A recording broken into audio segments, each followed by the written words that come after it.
The year is 1914. Europe stands at a crossroads. Decades of relative peace and unprecedented technological advancement have masked a simmering tension across the continent. The great powers, puffed up with national pride and entangled in a web of alliances, eye each other with suspicion. The armies of Germany, France, Britain, Russia, and Austria-Hungary stand ready, bristling with new weapons of terrifying power. Few could have predicted the storm that was about to break. This storm would become known as World War I. It would reshape the political map of Europe. It would shatter empires. Most importantly, it would leave millions dead and scar the soul of a generation. The seeds of this catastrophic conflict were sown in the decades leading up to the war. A complex interplay of factors, some long-standing, others more recent, created a climate of fear, mistrust, and aggression. Understanding these factors is crucial to comprehending how a seemingly minor event in a distant corner of Europe could plunge the world into chaos.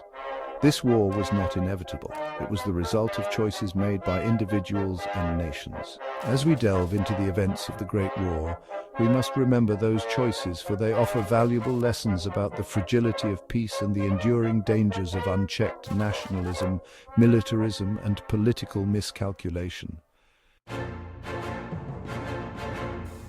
Historians often point to four key factors that contributed to the outbreak of World War I: militarism, alliances, imperialism, and nationalism. These four factors acted like kindling, ready to be ignited by a single spark. Militarism, the belief in the importance of maintaining a strong military and being prepared to use it aggressively, was rampant in early 20th century Europe. Nations competed to build bigger armies and navies, creating an atmosphere of suspicion and fear. Germany's rapid military expansion in particular alarmed its neighbours and fueled a dangerous arms race. This arms race was further exacerbated by a complex web of alliances that had emerged in the preceding decades. These alliances, intended to deter aggression, ironically made war more likely. They created a situation where an attack on one country could quickly escalate into a wider conflict. Adding fuel to the fire was the scramble for colonies in Africa and Asia. Imperialism, the policy of extending a nation's power and influence through diplomacy or military force, created new rivalries and intensified existing ones. The competition for resources and territory brought the great powers into frequent conflict, increasing tensions and mistrust. Finally, nationalism, a powerful force in this period, played a significant role in the outbreak of war. Nationalism is the identification with one's own nation and support for its interests, especially to the exclusion or detriment of the interests of other nations. It often manifested as an aggressive, sometimes even racist sense of superiority and a willingness to go to war to defend or promote national interests. The powder keg of European tensions finally exploded on June 28, 1914, in the seemingly insignificant city of Sarajevo. It was here that Gavrilo Princip, a young Serbian nationalist, assassinated Archduke Franz Ferdinand, heir to the Austro-Hungarian throne, and his wife, Sophie. This act, while shocking, was not entirely unforeseen. Tensions between Austria-Hungary and Serbia, fueled by nationalist aspirations in the Balkans, had been simmering for years. Austria-Hungary, a sprawling empire struggling to maintain unity amidst rising ethnic tensions, saw the assassination as a direct attack on its sovereignty and an opportunity to crush Serbian nationalism once and for all. Austria-Hungary, emboldened by German support, issued an ultimatum to Serbia, demanding a series of humiliating concessions. Serbia, backed by Russia, refused to comply fully. On July 28, 1914, Austria-Hungary declared war on Serbia, setting in motion the domino effect of alliances that would plunge Europe into the abyss. Within days, Germany, bound by its treaty with Austria-Hungary, declared war on Russia, which had mobilized its troops in support of Serbia. Germany then declared war on France, Russia's ally. When Germany invaded neutral Belgium to bypass French defenses, Great Britain declared war on Germany, honoring its obligation to defend Belgian neutrality. In just a matter of days, the major powers of Europe were at war. The early stages of the war on the Western Front were characterized by rapid movement and flanking maneuvers. German forces, following the Schlieffen Plan, aimed for a swift knockout blow against France.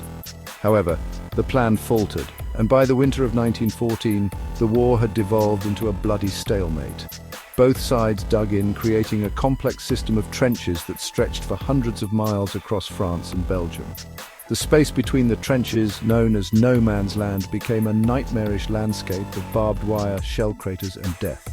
The Battle of the Somme, one of the largest and bloodiest battles of the war, epitomizes the horrors of trench warfare. Launched by the British and French in July 1916, the offensive was intended to break the stalemate and achieve a decisive victory. However, after months of fighting, the battle ended in a costly stalemate, with over 1 million casualties on both sides. The Battle of the Somme, like so many battles on the Western Front, achieved very little strategically. It did, however, highlight the futility of trench warfare and the devastating impact of new technologies such as machine guns, artillery, and poison gas. While the Western Front was locked in a bloody stalemate, the Eastern Front was characterized by greater fluidity and even more brutal conditions. Russia, while possessing a vast army, was hampered by poor leadership, inadequate supplies, and inferior technology. Germany and Austria-Hungary, on the other hand, achieved significant victories in the east, inflicting heavy casualties on the Russian army. These defeats, coupled with widespread social unrest and economic hardship at home, contributed to the outbreak of the Russian Revolution in 1917. The Bolsheviks, led by Vladimir Lenin, seized power in Russia, promising peace, land, and bread. True to their word, the Bolsheviks negotiated a separate peace treaty with Germany in 1918, ending Russia's involvement in the war. Russia's exit from the war had significant implications for the remaining combatants. Germany, no longer fighting a two-front war, could now concentrate its forces in the West. However, the United States' entry into the war on the side of the Allies would ultimately tip the balance in favor of the Allied powers. Section 6. Across the Atlantic, the United States enters the fray. The United States initially remained neutral after the outbreak of war in Europe. However, a number of factors, including Germany's unrestricted submarine warfare, the sinking of the Lusitania, and the Zimmermann telegram, gradually shifted American public opinion in favor of intervention. In April 1917, the United States declared war on Germany, citing the need to defend democracy and freedom. The entry of the United States, with its vast industrial resources and manpower, would prove decisive in the outcome of the war. American troops, fresh and eager, provided a much-needed morale boost to the war-weary Allied forces. Their arrival on the Western Front in significant numbers in 1918 helped to turn the tide against Germany. Section 7. The Armistice and its Aftermath. The Treaty of Versailles. By the autumn of 1918, Germany, facing exhaustion, dwindling resources, and mounting casualties, was on the verge of collapse. The Allied powers, bolstered by the arrival of American troops and supplies, launched a series of successful offensives, pushing the German army back toward its own borders. On November 11, 1918, Germany, facing imminent defeat, signed the armistice, ending the hostilities. The guns fell silent on the 11th hour of the 11th day of the 11th month. The Great War was over. The Paris Peace Conference, convened in 1919, was tasked with negotiating a lasting peace. The Treaty of Versailles, the most important of the peace treaties, was imposed on Germany. It held Germany solely responsible for the war and imposed harsh penalties, including territorial losses, disarmament, and crippling reparations payments. The Treaty of Versailles, while intended to prevent future wars, ultimately sowed the seeds of resentment and instability that would contribute to the outbreak of World War II. It is considered by many historians to be a flawed peace, one that failed to address the underlying causes of the Great War. Section 8. Scars on the World. The enduring legacy of the Great War. World War I was a cataclysmic event that had a profound and lasting impact on the course of the 20th century. The war resulted in an estimated 40 million casualties, including both military personnel and civilians. It redrew the political map of Europe, led to the collapse of empires, and ushered in an era of social, political, and economic upheaval. The war also had a profound impact on the lives of those who fought in it and those who lived through it. The unprecedented scale of violence, the horrors of trench warfare, and the use of new and deadly technologies left an indelible mark on an entire generation. The war shattered illusions about the glory of combat and gave rise to a sense of disillusionment and cynicism. The war also accelerated social and technological changes. Women who had taken on new roles in the workforce during the war began to demand greater rights and opportunities. The war also spurred technological advancements in areas such as aviation, medicine, and communications. Section 9. A century of reflection remembering World War I. Over a century has passed since the guns fell silent in 1918. The world has changed dramatically in the intervening years.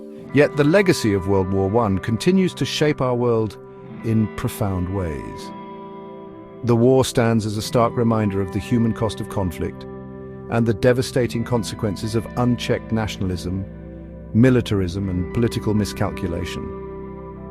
It also serves as a testament to the resilience of the human spirit and the enduring desire for peace. As we commemorate the centenary of the armistice, it is essential that we remember the sacrifices of those who fought and died in the Great War. We must also learn from the mistakes of the past and work to build a more peaceful and just world for future generations. The lessons of World War I are as relevant today as they were a century ago. We must never forget them.